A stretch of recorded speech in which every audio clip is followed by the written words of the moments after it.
دوستوں، یہ قصہ حال دل ہے، کوئی فسانہ نہیں کہ نیند تم کو ہے یاران محفل آ نہ جائے۔ مجھے اچھی طرح یاد ہے اس سال جب میں دبئی سے اپنے محسن پاکستان سے ملنے گیا تو وہ 14 اگست کا دن تھا اور پاکستان سیکیورٹی کے حصار میں اداس بیٹھا اپنی معیشت کو رفو کر رہا تھا۔ اس کی آنکھوں کے طاق میں رکھے کتنے ہی دکھ نمایاں تھے۔ پاس ہی ایک چھڑی پڑی تھی جس سے وہ کمزوری کی وجہ سے کھڑے ہونے کی کوشش کیا کرتا۔ میری ملاقات ہوئی تو بڑے دکھی دل سے کہنے لگا کہ عالم صاحب، آزاد ہوئے اتنا عرصہ گزر گیا لیکن کبھی سکھ کا سانس لینا نصیب نہ ہوا۔ لیکن پھر کیا کریں کہ لوٹا ہے صدا جس نے ہمیں دوست بنا کر، ہم خوش ہیں اسی شخص سے پھر ہاتھ ملا کر۔ پھر ذرا سا جھیپ کے کہنے لگا کہ سچ پوچھو تو زندہ رہنے کا اثر اور وسیلہ ہمیشہ سے سیکیورٹی نہیں دیا ہے، جس نے کم از کم اپنا تو سمجھا، لیکن پھر ڈرتا بھی ہوں کہ لائے ہیں جسے گھر میں ہم نگہباں بنا کر، کہیں لے نہ جائیں وہ تم سب کو ہم سے چرا کر۔ پاکستان نے مجھ سے درخواست کی کہ آپ ابھی جانا مت، کہ آج یوم آزادی کے موقع پر میں نے اپنے چاروں ہم وطنوں شیر دل پنجابی، اعظم خان سرحدی، جان محمد بلوچی اور مہر علی سندھی کو خاص طور پر مدعو کیا ہے کہ اب سانسیں اکھڑنی سی لگی ہیں۔ کہنے لگا کہ ہر سال یوم آزادی آتا ہے تو خوشی کے ساتھ دل بھی بھر آتا ہے۔ ان سب کا تصور مجھے تنہا نہیں رہنے دیتا۔ یقین کرو میرا بس نہیں چلتا کہ ان چاروں پر اپنا سب کچھ نشاور کر دوں، کہ میرا جو کچھ بھی ہے انہی کا تو ہے۔ یقین کرو میں آج بھی ان چاروں میں امید کی کرن دیکھتا ہوں۔ ان سب کے دل ایک ہیں، منزل ایک ہے، ایمان ایک ہے، بس حالات کی وجہ سے زبان، مزاج اور رویے خراب ہو گئے۔ علامہ اقبال نے کہا ہے نا کہ ذرا نم ہو یہ مٹی تو بڑی زرخیز ہے ساقی۔ پاکستان کی یہ حالت دیکھ کر مجھے دکھ ہو رہا تھا۔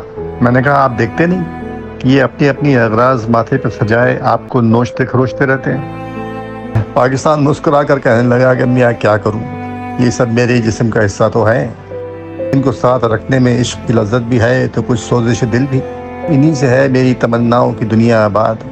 ہم دور رہ کر بھی ساتھ چلتے رہے ہیں، قدم سے قدم نہیں ملایا تو کیا ہوا۔ ابھی ہم باتیں کر ہی رہے تھے کہ گھر کی گھنٹی بجی۔ انہوں نے سیکیورٹی کو آواز دے کر کہا کہ جاؤ دیکھو، شاید وہ سب آ گئے ہیں۔ وہ لوگ جانے لگے تو پاکستان کا عجیب انداز محبت دیکھا کہ انہوں نے چاند تارے والی جھنڈیاں دستے کو تھماتے ہوئے کہا کہ یہ جھنڈیاں ساتھ لے جاؤ اور جب وہ اندر آئے تو ہر ایک کے ہاتھ میں دے دینا۔ وہ جھنڈیاں تھامے اندر پہنچے تو سب کے چہرے شادابی سے آری اور آنکھیں محبت سے خالی تھیں۔ سب خاموشی سے بیٹھ گئے تو پاکستان کہنے لگا کہ دیکھو میرے ہم وطنوں، آج یوم پاکستان کے موقع پر میں نے تم سب کے لیے یہ اخوت کی چاندنی بچھائی ہے، سب مل کر اس پہ بیٹھو اور میری بات ذرا غور سے سنو۔ پاکستان کے ساتھ بیٹھ کر بھی سب کے روکھے چہرے اور سرد رویے دیکھ کر مجھے بہت حیرانی بھی ہوئی اور دکھ بھی، کہ جس کے ساتھ روز کا اٹھنا بیٹھنا، رہنا سہنا، کھانا پینا، اسی کے سامنے بیزار اور اس سے متنفر لگتے تھے۔ لو جی، پاکستان نے جو ان کے بیزار چہرے دیکھے تو ذرا سی ناراضگی سے کہا کہ تم سب آپس کی یہ نا اتفاقیاں، غلط فہمیاں اور ناانصافیاں کب دور کرو گے، کب اپنی اناؤں کو مٹاؤ گے؟ تم سب میری مٹی کی باسی ہو، آج میرے سامنے فیصلہ کرو کہ ہاتھوں سے لڑنا ہے، زبان سے لڑنا ہے، یا پھر سیکیورٹی سے اپنے سر پھڑوانے۔